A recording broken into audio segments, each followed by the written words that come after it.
bangunan-bangunan rumah kedai juga bukan milik orang Melayu.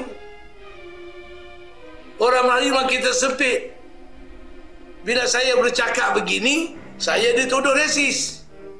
Bangsa kita merempat di bumi sendiri. Yang perlu untuk kuat dan kukuh, dan kita lihat bagaimana rizab tanah Melayu makin hilang. Sorry girl, I gotta go.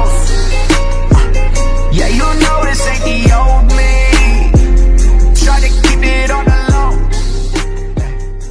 Halo guys, jumpa lagi di Aryan M Channel. Oke, buat teman-teman yang klik video ini, saya harapkan mudah-mudahan teman-teman masih dalam kondisi sehat walafiat, dan jangan lupa dukung channel ini dengan cara like juga subscribe. Oke guys, kali ini saya mau reaksi satu buah video dengan judul "Kami di Malaysia Tidak Seperti Yang Kalian Bayangkan", dimana ulasan video ini berisi keluhan dari masyarakat Malaysia, terutama orang-orang Melayu dengan kondisi nasib mereka. Oke, seperti apa videonya? Sebelum teman-teman berkomentar, kita akan lihat dulu. Sulit dipungkiri bahwa batas kemajuan antara Indonesia dan Malaysia sudah semakin mengecil.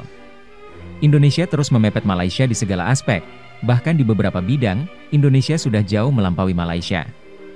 Hal ini membuat beberapa netizen Malaysia mulai menjelaskan apa yang sebenarnya ada di negaranya. Bahwasannya, Malaysia tidaklah seluruhnya seperti yang orang Indonesia kira.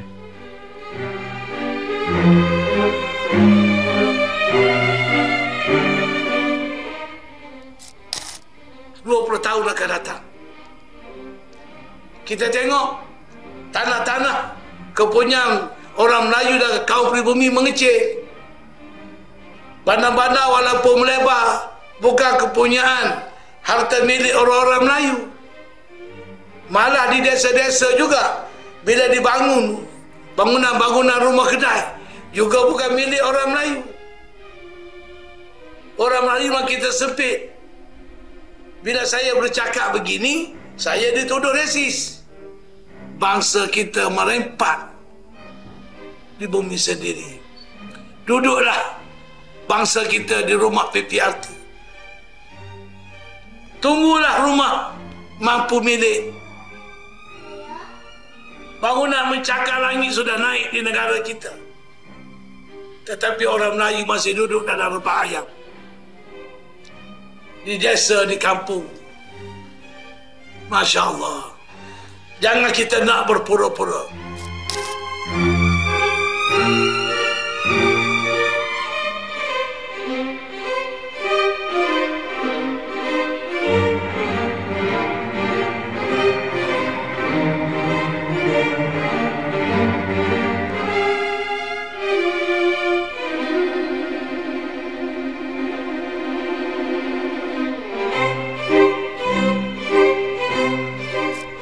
Masuknya bangsa asing di Malaysia merupakan fatamorgana yang nyata bagi kaum bumi putra.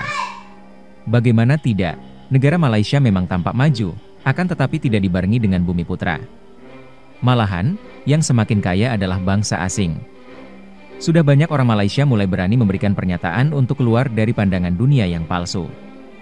Berpura-pura bukan lagi jalan ninja agar terlihat kaya. Justru, itu akan membuat kaum bumi putra Malaysia semakin terlena dan tidak terpacu dalam memperoleh kejayaannya kembali. Berkaitan dengan tahap kependudukan rakyat di dalam negara Malaysia, maka sebagai satu bangsa yang perlu untuk kuat dan kukuh, dan kita lihat bagaimana rizab tanah Melayu makin hilang, pembelian di kawasan-kawasan bandar tanah itu berlaku bank land. Kalau lihat kepada pemilikan itu, ia juga sangat rendah kepada orang Melayu dan juga orang bumi putra. Kalau dikatakan pemilikan 20% itu equity itu kepada bumi putra, itu juga adalah melalui agensi-agensi kerajaan yang dimiliki oleh kerajaan. Itu tidak boleh dikira sebagai kekayaan orang Melayu ataupun kekayaan bangsa Melayu.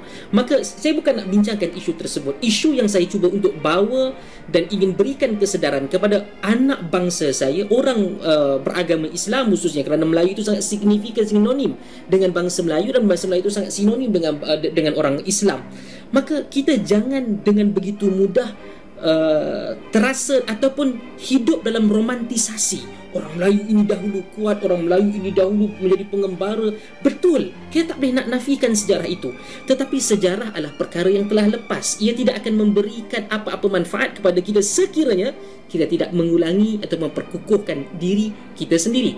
Maka jadikan kritikan yang terhadap bangsa kita ini perkara yang biasa. Bukan maksudnya untuk maki hamun, celah ataupun menggunakan bahasa makian terhadap bangsa kita. Tak, itu dilarang oleh bangsa Melayu dan dilarang oleh agama Islam. Namun, apa yang penting untuk kita tahu adalah bangsa ini perlu selalu melihat kembali apa yang kelemahan pada diri kita untuk diperbaiki. Mereka anggap Malaysia negara maju. Namun pada hakikatnya yang maju tu hanya KL, Selangor dan Pulau Pinang. Pergilah ke negeri lain, anda pasti akan terkejut melihat realitinya sehingga ke tahap ada negerinya air nak mandi pun tak ada. Bahkan ketidakseimbangan pembangunan negeri-negeri di Malaysia ni pun sangat ketara. Oh ya, sebelum tu aku tak kisah kalau orang Malaysia nak kata aku cuba memburukkan negara sendiri, sebab ini adalah fakta sebenar pasal negara kita. Tak perlu nak bohong pada dunia dah. Okey, kita sambung. Orang Indonesia anggap orang Melayu kaya raya. Tak betul. Yang kaya raya tu kaum Cina. Melayu ramai yang susah. Yang kaya raya tu sikit je. Rakyat Indonesia anggap orang Malaysia semua fasih cakap Inggeris kan? Padahal yang tahu cakap Inggeris tu hanya di bandar saja. Kebanyakannya tak tahu langsung bahasa Inggeris, terutamanya orang-orang Melayu.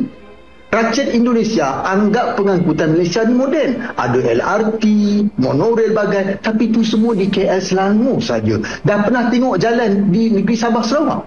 Tercirit kau nanti. Rakyat Malaysia yang tonton video ni pasti marah kan? Tapi marah macam mana pun jauh di lubuk hati anda akur ke semua poin yang saya kemukakan ini kan.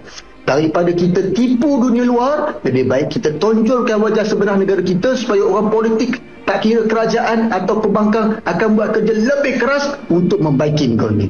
Mereka perlu dijentik supaya bekerja lebih keras. Setuju? Saya tanya saja, sejak 65 tahun kita merdeka, raja-raja kita Melayu, Perdana Menteri Melayu, perlembagaan jaga Melayu, hak bumi putera pun untuk Melayu, majoriti menteri kabinet Melayu, Singapura ditendang keluar demi Melayu, majoriti penduduk orang Melayu, majoriti penduduk orang Islam, tetapi Melayu yang paling miskin, Melayu paling terkebelakang, Melayu paling mundur. Kenapa? Adakah orang Melayu memang tak boleh memerintah? Adakah orang Melayu terlalu lemah sehingga kan bumi putera pun tak mampu ubah nasib mereka? Oh, atau salah kaum minoriti, salah kaum Cina? Boleh bagi pencerahan tak? Sebab saya tak faham kenapa kita paling miskin di negara kita.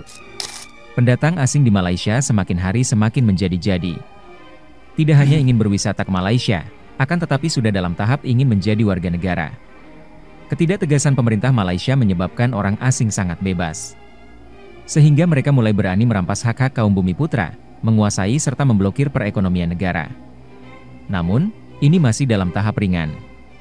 Baru-baru ini orang Cina sudah berani mengarak bendera Cina di Malaysia. Membuat rakyat bumi putra menjadi sangat resah. Hal lain yang membuat bumi putra semakin sulit untuk maju adalah minimnya dukungan dari pemerintah. Oleh sebab itu tidak jarang rakyat Malaysia melakukan pemberontakan sendiri secara kecil-kecilan, walaupun ujung-ujungnya tidak mendapatkan hasil yang maksimal. Apalagi bangsa pendatang di sana bertipe invasif yang sebagian besar tidak ingin pulang ke negara asal. Sementara masyarakat bumi putra sibuk menertibkan pendatang asing, ia lupa akan esensi dari persaingan. Yang mana pendatang tersebut semakin mahir dalam menghadapi setiap tantangan. Walhasil, keadaan tidak banyak berubah dan semakin rumit. Mana depan ni main? Tu dia, penuh. Tu, ujung sana tu, penuh. Ya Allah Akbar. Apa nak edit? Oke guys, demikian satu buah video dari Indonesia Elite Group. Jangan lupa dikunjungin dan juga di subscribe. Satu buah video yang mengulas tentang keluhan dari nasib warga Malaysia, terutama kaum Melayu. Mereka merasa tersingkir di negaranya sendiri, terutama di wilayah-wilayah bandar ataupun di wilayah-wilayah kota, di mana mereka tinggal selalu mendapat penggusuran dengan dalil pembangunan pembangunan. Hal ini sebenarnya tidak jauh beda dengan di Indonesia, khususnya di lingkungan perkotaan seperti Jakarta. Di Malaysia pun demikian. Mereka mengeluhkan bagaimana nasib warga lokal Malaysia yang mayoritasnya Melayu. Mereka merasa kalah dalam semua hal. Akan tetapi inilah kenyataan yang tidak bisa dihindari oleh orang-orang Melayu Malaysia ataupun warga tempatan Malaysia. Berbanding jauh dengan nasib para pendatang asing, terutama kali ini Cina ataupun yang lainnya yang lebih sukses, lebih mendapatkan penghidupan yang lebih baik. Oke guys, demikian satu buah video. Bagaimana nih menurut teman-teman? Silahkan teman-teman bisa berkomentar dan jangan lupa like, subscribe channel ini. Terima kasih dan wassalamualaikum warahmatullahi wabarakatuh.